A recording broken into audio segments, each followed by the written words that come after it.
जय माता रानी दोस्तों। माँ भगवती देवी दुर्गा आप सभी की रक्षा करे, आपके घर परिवार की रक्षा करे। आज हम श्री दुर्गा सप्तशती के 5वें, 6ठे और 7वें 8वें अध्याय का श्रवण करेंगे।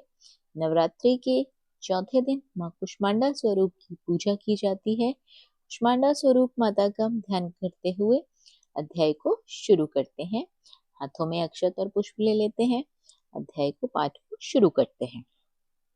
इस उत्तर चरित्र के रुद्र ऋषि हैं, वहां सरस्वती देवता हैं, अनुष्ठ छंद है, भीमा शक्ति है, भ्रामरी बीज है, सूर्य तत्व और सामदेव स्वरूप है। महासरस्वती की प्रसन्नता के लिए उत्तर चरित्र के पाठ में इसका विनियोग किया जाता है।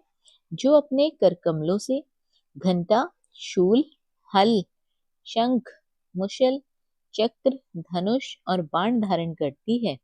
शरद ऋतु के शोभा संपन्न चंद्रमा के समान जिनकी मनोहर कांति है, जो तीनों लोकों की आधारभूता और शुंभ आदि दैत्यों का नाश करने वाली तथा गौरी के शरीर से जिसका प्रकाट्य हुआ है, उन महासरस्वती देवी का मैं निरंतर भजन करती हूँ। मार्कंडेय ऋषि कहते हैं, पूर्व काल में शुंभ और निशुंभ नामक दैत्यों को अपने बल के घमंड में आकर शचीपति इंद्र के हाथ से तीनों लोकों का राज्य और यज्ञ भाग छीन लिया।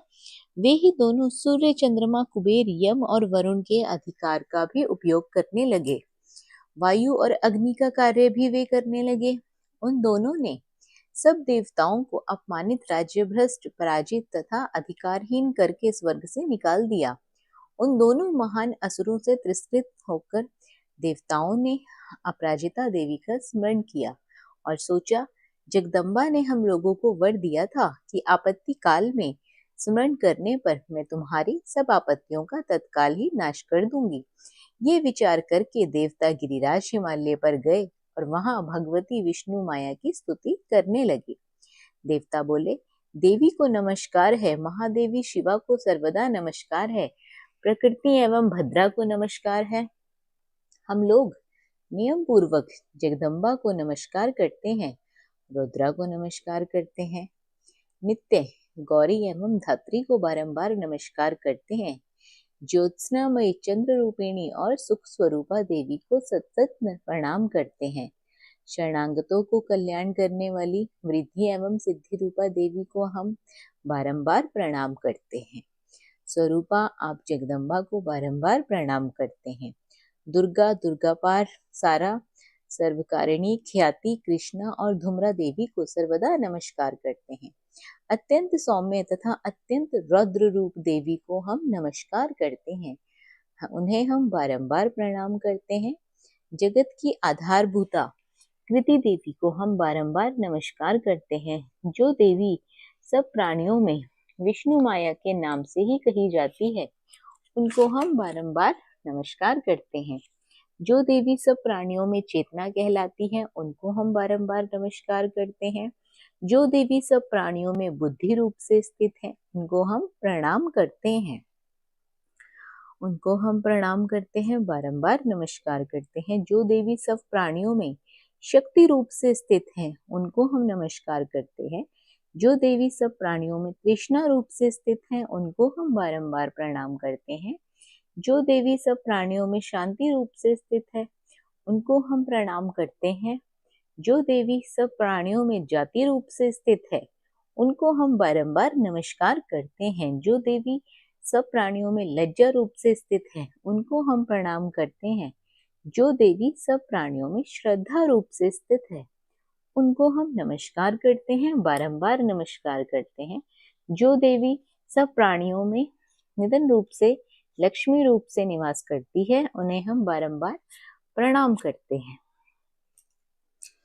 जो देवी जीवों के इंद्रियों, वर्ग और अधिष्ठी देवी एवं सब प्राणियों में सदा व्यापक रहने वाली है, उन व्यापती देवी को हम बार बार प्रणाम करते हैं। बार बार स्मरण करने पर माता पार्वती ने उन्हें, परमेश्वरी ने उन्हें दर्शन दिए और देवतागण कहने लगे, जिन परमेश्वरी को इस नमस्कार करते थे तथा जो भक्ति से विनम्र पुरुषों द्वारा स्मरण की जाने पर तत्काल ही संपूर्ण विपत्तियों का नाश कर देती है, वे जगदम्बा हमारा संकट दूर करे। ऋषि कहते हैं, राजन, इस प्रकार जब देवता स्तुति कर रहे थे, उस समय पार्वती देवी गंगा जी के जल से स्नान करके वहां से आई। उन सुंदर भौं वाली भगवती ने देवताओं से पूछा, आप लोग यहाँ किसकी स्तुति करते हैं? तब उन्हीं के शरीर से प्रकट हुई शिवा देवी बोली, शुंभ निशुंभ दैत्यों के तिरस्कृत और युद्ध में निशुंभ से पराजित हो यहाँ एकत्रित हुए ये समस्त देवता यहाँ मेरी ही स्तुति कर रहे हैं। पार्वती जी के शरीर कोश से अंबिका का प्रादुर्भाव हुआ, इसलिए वे समस्त लोकों में कौशिकी कही जाती है। कौशिकी के प्रकट होने के बाद पार्वती जी का शरीर काले रंग का हो गया, अतः वे हिमालय पर रहने लगी। कालिका देवी के नाम से विख्यात हुई। तदंतर शुभ निशुंभ के भृत्य चंड मुंड वहां आए और उन्होंने परम मनोहर रूप धारण करने वाली अंबिका देवी को देखा। फिर वे शुंभ निशुंभ के पास जाकर बोले, महाराज, एक अत्यंत मनोहर स्त्री है जो अपनी दिव्य कांति से हिमालय को प्रकाशित कर रही है।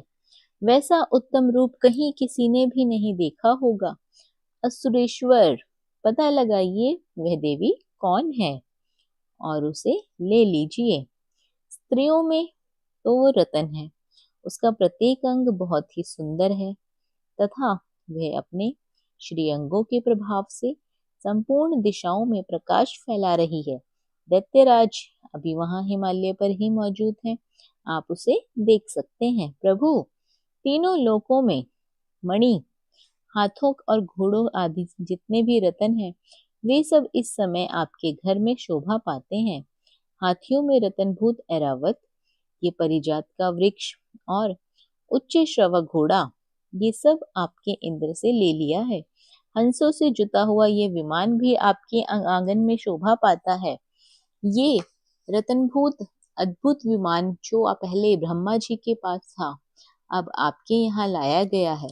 यह महापद्म नामक निधि आपने कुबेर से छीन लिया है। समुद्र ने भी आपको किलंजिकनी नाम की माला भेंट की है, जो केसरों से सुशोभित है और जिसके कमल कभी कुम्हलते नहीं। स्वर्ण की वर्षा करने वाला वरुण का छत्र भी आपके घर में शोभा पाता है तथा ये श्रेष्ठ रथ जो पहले प्रजापति के अधिकार में था, अब आपके पास मौजूद है। दैत्येश्वर, मृत्यु की उत्क्रांतिता नामक शक्ति भी आपने उनसे छीन ली है तथा वरुण का पाश, समुद्र में होने वाले सभी प्रकार के रतन आपके भाई निशुंभ के अधिकार में है। अग्नि भी स्वतः शुद्ध किए हुए 2 वस्त्र आपकी सेवा में अर्पित किए हैं। हे दैत्यराज, इस प्रकार सभी रतन आपने एकत्र कर लिए हैं। फिर जो ये स्त्रियों में रतन रूप कल्याणमय देवी है, इसे आप क्यों नहीं अपने अधिकार में ले लेते? ऋषि कहते हैं, चंड मुंड ये वचन सुनकर शुंभ निशुंभ महादैत्य सुग्रीव को दूत बनाकर देवी के पास भेजा और कहा, तुम मेरी आज्ञा से उसके सामने ये बातें कहना और ऐसा उपाय करना जिससे प्रसन्न होकर वो शीघ्र ही यहाँ आ जाए। वह दूत पर्वत के अत्यंत रमणीय प्रदेश में जहाँ देवी मौजूद थी गया और मधुर वाणी में कोमल वचन से बोला। दूत बोला, हे देवी, दैत्यराज शुंभ इस समय तीनों लोगों के परमेश्वर हैं। मैं उन्हीं का भेजा हुआ दूत हूँ और यहाँ तुम्हारे ही पास आया हूँ। उनकी आज्ञा सदा सब देवता एक ही स्वर से मानते हैं, कोई उसका उल्लंघन नहीं करता। वे संपूर्ण देवताओं को परास्त कर चुके हैं। उन्होंने तुम्हारे लिए जो संदेश दिया है उसे सुनो। संपूर्ण त्रिलोकी मेरे अधिकार में है, देवता भी मेरे आज्ञा के अधीन चलते हैं। संपूर्ण यज्ञों के भागों को मैं ही पृथक पृथक भोगता हूँ। तीनों लोकों में जितने श्रेष्ठ रतन हैं, वे सब मेरे अधिकार में हैं। देवराज इंद्र का वाहन ऐरावत, जो हाथियों के रतन के समान है, मैंने छीन लिया है। क्षीर सागर का मंथन करने को जो अश्वरतन उच्च स्वर प्रकट हुआ था, उसे देवताओं ने मेरे पैरों पर पकड़कर समर्पित कर दिया है।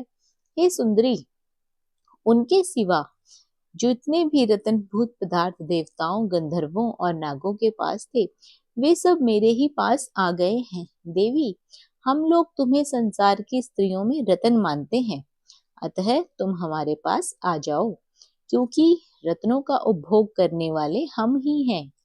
चंचल कटाक्षों वाली सुंदरी, तुम मेरी या मेरे भाई पराक्रमी महापराक्रमी निशुंभ की सेवा में आ जाओ, क्योंकि तुम रतन स्वरूपा हो।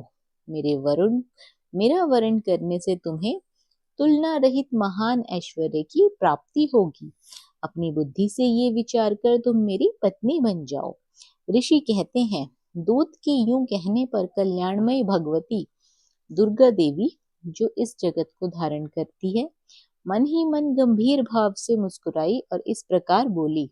देवी ने कहा, दूत, तुमने सत्य कहा है, इसमें भी तनिक भी मिथ्या नहीं है।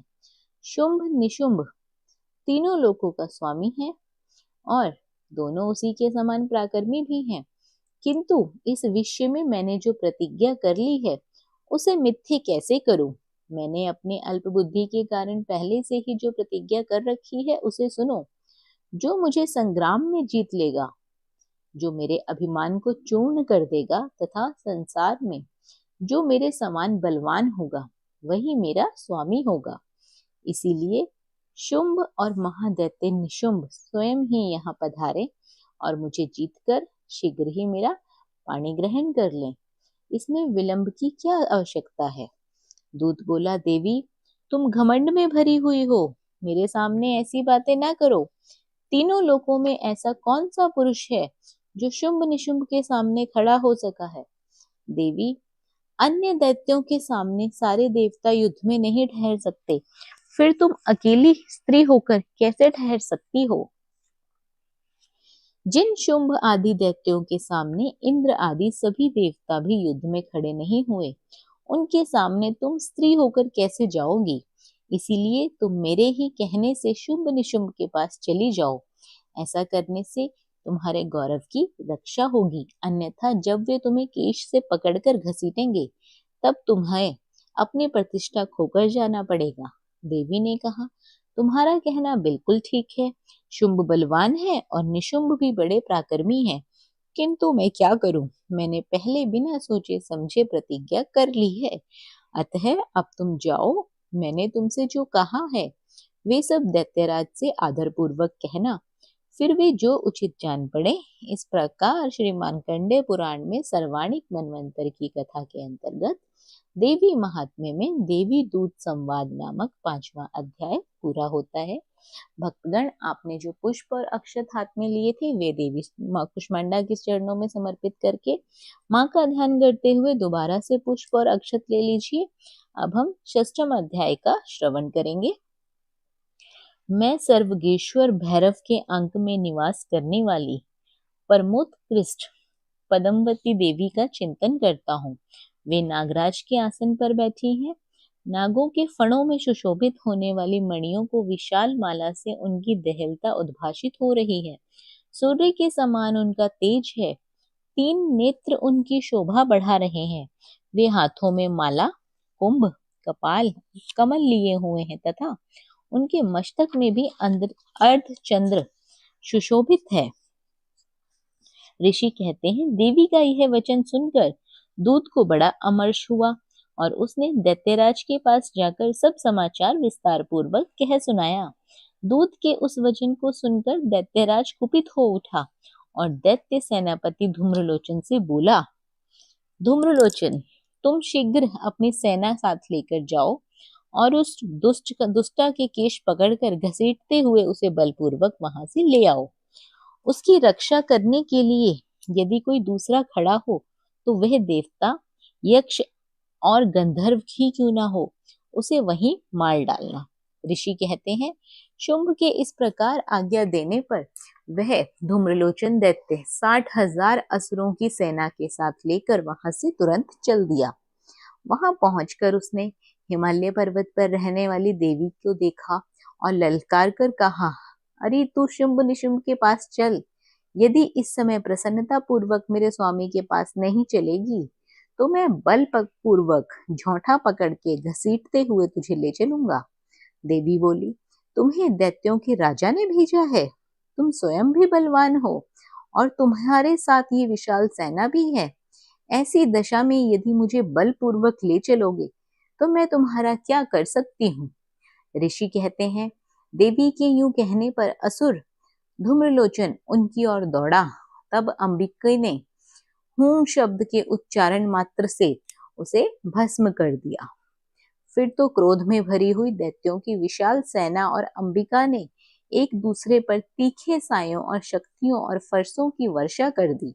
इतने में ही देवी का वाहन सिंह क्रोध में भरकर भयंकर गर्जना करते हुए गर्दन के बालों को हिलाता हुआ असुरों की सेना में कूद पड़ा। उसने कुछ दैत्यों को पंजों से मार गिराया, कितनों को अपने जबड़ों से और कितनों ही महादैत्यों को पटक पटक कर ओंठ और दाढ़ों से घायल करते हुए मार डाला। उस सिंह ने अपने नखों से कितनों के पेट फाड़ डाले, थप्पड़ मारकर कितनों के सिर से धड़ अलग कर दिया, कितनों की भुजाएं अलग कर दी, मस्तक काट डाले और अपनी गर्दन के बाल हिलाते हुए दूसरे दैत्यों के पेट फाड़कर उनका रक्त चूस लिया।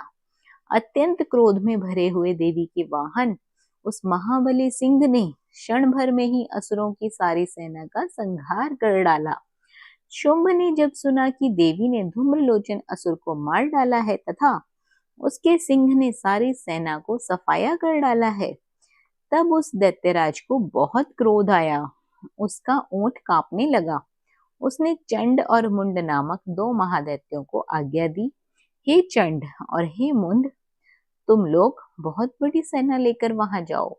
उस देवी के झोंटे पकड़कर अथवा उसे बांधकर शीघ्र यहाँ ले आओ। यदि इस प्रकार उनको लाने में संदेह हो तो युद्ध में सब प्रकार के अस्त्र शस्त्र तथा समस्त असुरों की सेना का प्रयोग करके उसकी हत्या कर डालना। उस दुष्टा की हत्या होने तथा सिंह के भी मारे जाने पर अंबिका को बांधकर साथ ले शीघ्र ही लौटना।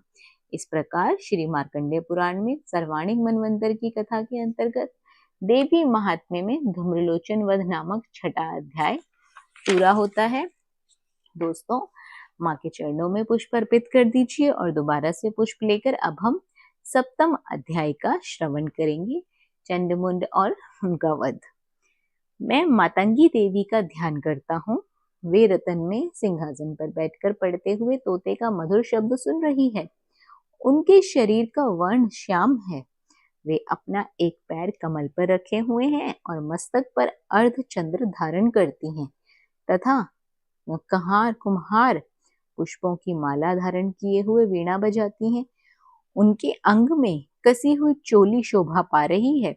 वे लाल रंग की साड़ी पहने हुए, हाथ में शंखमय पात्र लिए हुए तथा उनके वदन पर मधु का हल्का हल्का प्रभाव जान पड़ता है और ललाट में बेंदी शोभा दे रही है।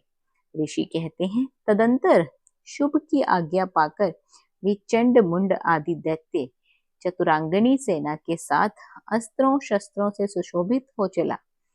फिर गिरिराज हिमालय के स्वर्ण में ऊंचे शिखर पर पहुंचकर उन्होंने सिंह पर बैठी देवी को कहा। वे मंद मंद मुस्कुरा रही थी। उन्हें देखकर दैत्य लोग तत्पर से पकड़ने का उद्योग करने लगे। किसी ने धनुष तान लिया, किसी ने तलवार संभाली। कुछ लोग देवी के पास आकर खड़े हो गए। तब अंबिका ने उन शत्रुओं के प्रति बड़ा क्रोध किया। उस समय क्रोध के कारण उनका मुख काला पड़ गया, ललाट में भौहें टेढ़ी हो गई और वहां से तुरंत विकराल मुखी काली प्रकट हुई, जो तलवार और पाश लिए हुए खड़ी थी। वे विचित्र खटवांग धारण करके और चीते के चमर की साड़ी पहनकर नर मुंडों की माला से विभूषित थी। उनकी शरीर का मांस सूखा हुआ था, केवल हड्डियों का ढांचा था, जिससे वे अत्यंत भयंकर जान पड़ती थी। उनका मुख बहुत विशाल था, जीभ लपलपाने के कारण और भी डरावनी प्रतीत होती थी। उनकी आंखें अंदर धसी हुई थी, कुछ लाल थीं। वे अपनी भयंकर गर्जना से संपूर्ण दिशाओं को गुंजा रही थी। बड़े बड़े दैत्यों का वध करती हुई वे कालिका देवी बड़े वेग से दैत्यों की उस सेना पर टूटी और उन सबको भक्षण करने लगी। वे पाशर्व राक्षकों की, अकुंशधारी महावतों की योद्धाओं और घंटा सहित कितने ही हाथियों को एक ही हाथ से पकड़कर मुंह में डाल लेती। इसी प्रकार घोड़े, रथ, सारथी के साथ रथी सैनिकों को मुंह में डालकर वे बड़े भयानक रूप से चबा लेती। किसी के बाल पकड़ लेती, किसी का गला दबा देती, किसी को पैरों से कुचल डालती और किसी की छाती के धक्के गिराकर उनको मार डालती। वे असुरों के छोड़े हुए बड़े बड़े अस्त्र शस्त्र मुंह से पकड़कर गिरा देती, रोष में भरकर उनको दांतों से पीस डालती। काली ने बलवान एवं दुरात्मा दैत्यों की वही सेना, वही सारी सेना को रौंद डाला, खाड़ डाली और कितनों को मार भगाया। कोई तलवार के घाट उतारे गए, कोई खड़ग वांग से पीटे गए और कितने ही असुर दांतों के अग्रभाग से कुचले जाकर मृत्यु को प्राप्त हुए। इस प्रकार देवी के असुरों ने उस सारी सेना को क्षण भर में मार गिराया। ये देख चंड मुंड अत्यंत भयानक काली देवी की ओर दौड़ा तथा महादैत्य मुंड ने भी अत्यंत भयंकर बाणों से वर्षा की तथा हजारों बार वर्ष चलाए। चक्रों से उन भयानक नेत्रों वाली देवी को आच्छादित कर दिया। वे अनेकों चक्र देवी के मुख में समाते हुए ऐसे जान पड़ते थे मानो सूर्य के बहुतेरे मंडल बादलों के उदर में प्रवेश कर रहे हों। तब भयंकर गर्जना करने वाली काली ने अत्यंत रोष में भरकर विकट अट्टहास किया। उस समय उनके विकराल वदन के भीतर कठिनता से देखे जा सकने वाले दांतों की प्रभा से अत्यंत उज्जवल दिखाई देती थी। देवी ने बहुत बड़ी तलवार हाथ में ले हाँ का उच्चारण करते हुए चंड पर धावा किया और उसके केश पकड़कर उसी तलवार से उसका मस्तक काट गिराया। चंड को मारा गया। ये देखकर मुंड भी देवी की ओर दौड़ा। तब देवी ने रोष में भरकर उसे भी तलवार से घायल कर धरती पर सुला दिया। महापराक्रमी चंड और मुंड को मारा देख मरने से बची हुई बाकी सेना भय से व्याकुल होकर चारों ओर भाग गई। तदंतर काली ने चंड और मुंड का मस्तक हाथ में ले चंडिका के पास जाकर प्रचंड अट्टहास करते हुए कहा, देवी, मैंने चंड और मुंड नामक इन दो महापशुओं को तुम्हें भेंट किया है। अब युद्ध यज्ञ में तुम शुंभ और निशुंभ का स्वयं ही वध करना। ऋषि कहते हैं, वहां लाए हुए उन चंड मुंड नामक महादैत्यों को देखकर कल्याणमयी चंडी ने काली से मधुर वाणी में कहा, देवी, तुम चंड और मुंड को लेकर मेरे पास आई हो, इसीलिए संसार में चामुंडा के नाम से तुम्हारी ख्याति होगी। इस प्रकार श्री मार्कंडेय पुराण में सर्वाणिक मनवंतर की कथा के अंतर्गत देवी महात्म्य में चंड मुंड नामक 7वां अध्याय पूरा होता है। भक्तगण माता के चरणों में पुष्प और अक्षत अर्पित कर दीजिए और दोबारा से पुष्प और अक्षत हाथ में लेकर माँ देवी भगवती का ध्यान करते हुए आगे की 8वें अध्याय को सुनते हैं। मैं अणिमा आदि सिद्धिमय किरणों से आवृत भवानी का ध्यान करती हूँ। उनके शरीर का रंग लाल है, नेत्रों में करुणा लहरा रही है तथा हाथों में पाश, अंकुश, बाण और धनुष शोभा पाते हैं। ऋषि कहते हैं, चंड और मुंड नामक दैत्यों के मारे जाने पर, बहुत सी सेना का संहार हो जाने पर दैत्यों के राजा प्रतापी शुंभ के मन में बड़ा क्रोध हुआ। उसने दैत्यों की संपूर्ण सेना को युद्ध के लिए कूच करने की आज्ञा दी। वो बोला, आज उदायुद्ध नामक के 86 दैत्यों, सेनापति और सेनाओं के साथ युद्ध के लिए प्रस्थान करो। कंबू नामक दैत्यों के 84 सेनानायक अपनी वाहिनी से घिरे हुए यात्रा करें। 50 कोटिवीर्य कुल और 100 धूम्र कुल के असुर सेनापति मेरी आज्ञा से सेना सहित कूच करें। कालक, धौहड, मौर्य और काल के असुर भी युद्ध के लिए तैयार हो मेरी आज्ञा से तुरंत प्रस्थान करें। भयानक शासन करने वाले असुरराज शुंभ इस प्रकार आज्ञा दे सहस्त्रों बड़ी बड़ी सेनाओं के साथ युद्ध के लिए परिस्थ हुआ। उसकी अत्यंत भयंकर सेना आती देख चंडिका ने अपने धनुष की टंकार से पृथ्वी और आकाश के बीच का भाग गुंजा दिया। राजन, तदंतर देवी के सिंह ने बड़े और जोर से दहाड़ना आरंभ किया।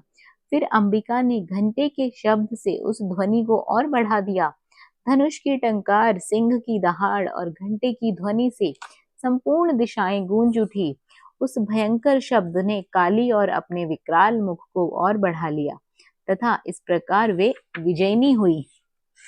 उस तुमुल नाद को सुनकर दैत्यों की सेनाओं ने चारों ओर से आकर चंडिका देवी, सिंह काली देवी और क्रोध पूर्वक घेर लिया। राजन, इसी बीच में असुरों की सेना विनाश तथा देवताओं के अभुद्य के कारण ब्रह्मा, शिव, कार्तिकेय, विष्णु और इंद्र आदि देवियों की शक्तियां जो अत्यंत पराक्रम और बल से संपन्न थी, उनसे शरीरों से निकलकर उन्हीं के रूप में चंडिका देवी के पास गई। जिस देवता का जैसा रूप, जैसी वेशभूषा और जैसा वाहन ठीक वैसे ही साधनों से संपन्न हो, उसकी शक्ति असुरों से युद्ध करने के लिए आई। सबसे पहले हंस युक्त विमान पर बैठी हुई, अक्षसूत्र और कमंडलों से सुशोभित ब्रह्मा जी की शक्ति उत्पन्न हुई, जिसे ब्रह्माणी कहते हैं। महादेव जी की शक्ति वृषभरूढ़ा आरूढ़ में हाथों में श्रेष्ठ त्रिशूल धारण करते हुए, महानाग का कंकण पहने, मस्तक में चंद्र रेखा से विभूषित हो वहां पहुंची। कार्तिकेय जी की शक्ति रूपा जगदम्बिका उन्हीं का रूप धारण किए श्रेष्ठ मयूर पर आरूढ़ हो हाथ में शक्ति लिए दैत्यों से युद्ध करने के लिए वहां आई। इसी प्रकार भगवान विष्णु की शक्ति गरुड़ पर विराजमान हो शंख, चक्र, गदा, शंख धनुष तथा खड़ग हाथों में लिए वहां आई। अनुपम यज्ञ वारा का रूप धारण करने वाली श्री हरि की जो शक्ति है, वह भी वारा शरीर में धारण करते हुए उपस्थित हुई। नरसिंह शक्ति भी नृसिंह के समान शरीर धारण करके वहां आई। उसकी गर्दन के बालों के झटके से ही आकाश के तारे बिखर पड़े। इसी प्रकार इंद्र की शक्ति वज्र हाथ के लिए गजराज ऐरावत पर बैठकर वहां आई। उसके भी सहस्त्र नेत्र थे। इंद्र का जैसे रूप था, वैसा ही उस देवी का था। तदंतर उन देवी शक्तियों से घिरे हुए महादेव जी ने चंडिका से कहा, मेरी प्रसन्नता के लिए तुम शीघ्र ही इन असुरों का संहार करो। तब देवी के शरीर से अत्यंत भयानक एवं परम उग्र चंडिका का शक्ति प्रकाट्य हुआ, जो सैकड़ों गोदड़ियों की भांति आवाज करने वाली थी। उस अपराजिता देवी ने धूमिल जटा वाले महादेव जी से कहा, भगवान, आप शुंभ निशुंभ के पास दूत बनकर जाइए और उन अत्यंत ग्रवीलो दानव शुंभ एवं निशुंभ से दोनों से कहिए, साथ ही उनके अतिरिक्त जो भी दानव युद्ध के लिए वहां उपस्थित हों, उनसे भी ये संदेश दीजिए कि देवी ने कहा है, तुम जीवित रहना चाहते हो तो पाताल लोक वापस लौट जाओ। इंद्र को त्रिलोकी राज्य मिल जाए और देवता यज्ञ भाग का उपयोग करे। यदि बल के घमंड में आकर तुम युद्ध की अभिलाषा रखते हो तो आओ, मेरी शिवाएं तुम्हारे कच्चे मांस से तृप्त हो जाएंगी। चूंकि उस देवी ने भगवान शिव के दूत के कार्य में नियुक्त किया था, इसीलिए वह शिवदूती के नाम से संसार में विख्यात हुई। वे महादैत्य भी भगवान शिव के मुंह से देवी के वचन सुनकर क्रोध में भर गए और जहां कात्यायनी विराजमान थी, उस ओर बढ़े। तदंतर वे देव अमर्ष में भरकर पहले ही देवी के ऊपर बाण, शक्ति और सृष्टि आदि अस्त्र शस्त्रों से वृष्टि करने लगे। तब देवी ने खेल खेल में ही धनुष के टंकार और उसके छोड़े हुए बड़े बड़े बाणों द्वारा दैत्यों के चलाए हुए बाण, शूल, शक्ति और फरसों से उसको काट डाला। फिर काली उनके आगे होकर शत्रुओं के शूल का प्रहार से विदीर्ण करने लगी और खटवांग से उनका कचूमर निकालती हुई रणभूमि में विचरने लगी। ब्रह्माणी भी जिस जिस ओर दौड़ती, उसी उसी ओर कमंडलों का जल छिड़क कर शत्रुओं की ओज और पराक्रम को नष्ट कर देती थी। महेश्वरी ने त्रिशूल से तथा वैष्णवी ने चक्र से, अत्यंत क्रोध में भरी हुई कुमार कार्तिकेय की शक्ति ने शक्ति से दैत्यों का संहार कर डाला। इंद्र शक्ति ने वज्र प्रहार से विदीर्ण हो सैकड़ों दैत्य दानव रक्त की धारा बहाते हुए पृथ्वी पर सुला दिए। वाराही शक्ति से कितनों की अपनी थुथुन की मार से नष्ट कर देती। दाड़ों के अग्रभाग से कितनों की छाती बेच देती। कितने ही दैत्य उसके चक्र की चोट से विदीर्ण होकर गिर पड़े। नारसिंही भी दूसरे दूसरे महादैत्यों को अपने नखों से विदीर्ण कर खाती और सिंहनाद से दिशाओं और आकाश को गूंजती हुई युद्ध क्षेत्र में विचरने लगी। कितने ही असुर शिवदूती के प्रचंड अट्टहास से अत्यंत भयभीत हो पृथ्वी पर गिर पड़े और गिरने पर उन्हें शिवदूती ने उस समय का अपना ग्रास बना लिया। इस प्रकार क्रोध में भरे हुए मातृगणों को नाना प्रकार के उपायों से बड़े बड़े असुरों का मर्दन करते देख दैत्य सैनिक भाग खड़े हुए। मातृगणों से पीड़ित दैत्यों को युद्ध से भागते देख रक्तबीज नामक महादैत्य क्रोध में भरकर महायुद्ध करने के लिए आया। उससे शरीर से जब रक्त की बूंद पृथ्वी पर गिरती, तब उसी के समान शक्तिशाली एक दूसरा महादैत्य पृथ्वी पर पैदा हो जाता। महासुर रक्तबीज हाथ में गदा लेकर इंद्र शक्ति के साथ युद्ध करने लगा। तब इंद्री ने अपने वज्र से रक्तबीज को मारा। वज्र से घायल होने पर उसके शरीर से बहुत सारा रक्त चूने लगा और उसी के समान रूप वाले पराक्रम वाले योद्धा उत्पन्न होने लगे। उसके शरीर से रक्त की जितनी बूंदें गिरी, उतने ही पुरुष उत्पन्न हो गए। वे सब रक्तबीज के समान ही वीर्यवान, बलवान और पराक्रमी थे। वे रक्त से उत्पन्न होने वाले पुरुष भी अत्यंत भयंकर अस्त्र शस्त्र का प्रहार करते हुए मातृगणों के सब घोर युद्ध करने लगे। पुनः वज्र के प्रहार से जब उसका मस्तक घायल हुआ, युद्ध में रक्तबीज पर चक्र का प्रहार हुआ। इंद्री ने उस महादैत्य सेनापति को गदा से चोट पहुंचाई।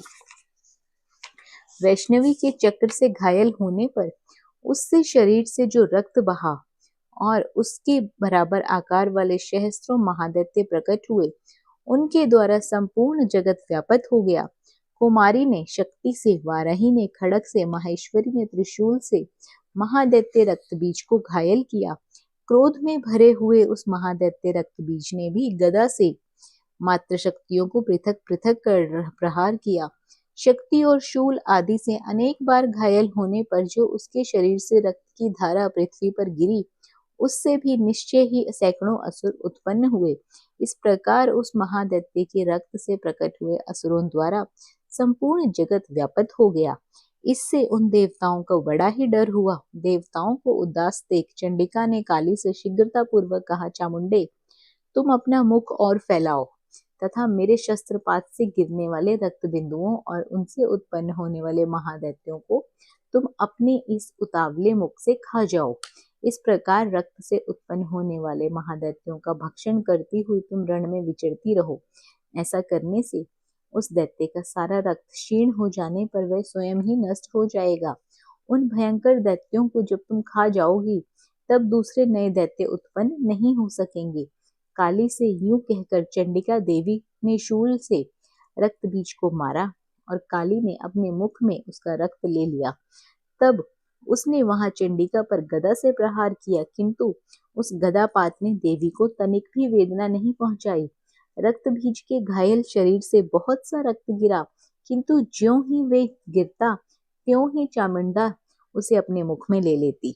रक्त गिरने से काली के मुख में जो महादैत्य उत्पन्न हुए, उन्हें भी वह चट कर गई और उसका नाम रक्तबीज का रक्तबीज भी लिया। तदंतर देवी ने रक्तबीज को, जिसका रक्त चामुंडा ने पी लिया, वज्र, बाण, खड़ग और सृष्टि आदि से मार डाला। राजन, इस प्रकार शस्त्रों के समुदाय से आहत एवं रक्तहीन महादैत्य रक्तबीज पृथ्वी पर गिर पड़ा। नरेश्वर, इससे देवताओं का अनुपम हर्ष की प्राप्ति हुई और मातृगण उन अक्षरों के रक्तपान के मद से उद्भुत सा होकर नृत्य करने लगा। इस प्रकार श्री मार्कंडेय पुराण में सर्वाणिक मनवंतर कथा के अंतर्गत देवी महात्म्य में रक्तबीज वध नामक 8वां अध्याय पूरा होता है। तो भक्तगण, माता रानी के चरणों में अक्षत और पुष्प समर्पित करते हुए, माता रानी को प्रणाम करते हुए, यदि आपको ये कहानी, ये पाठ दुर्गा सप्तशती पसंद आया हो तो वीडियो को लाइक और शेयर जरूर करें। कमेंट बॉक्स में एक बार जय माता दी जरूर लिखें। और यदि आप हमारे चैनल पर पहली बार आए हैं तो चैनल को सब्सक्राइब अवश्य कर लीजिए। साथ ही बेल आइकन के बटन को दबाना बिल्कुल ना भूलिए, ताकि हमारी आने वाली वीडियोस की नोटिफिकेशन सबसे पहले आपके पास पहुंच सके। बने रहिए आपके अपने YouTube चैनल अंकित वास्तु ज्ञान में। धन्यवाद।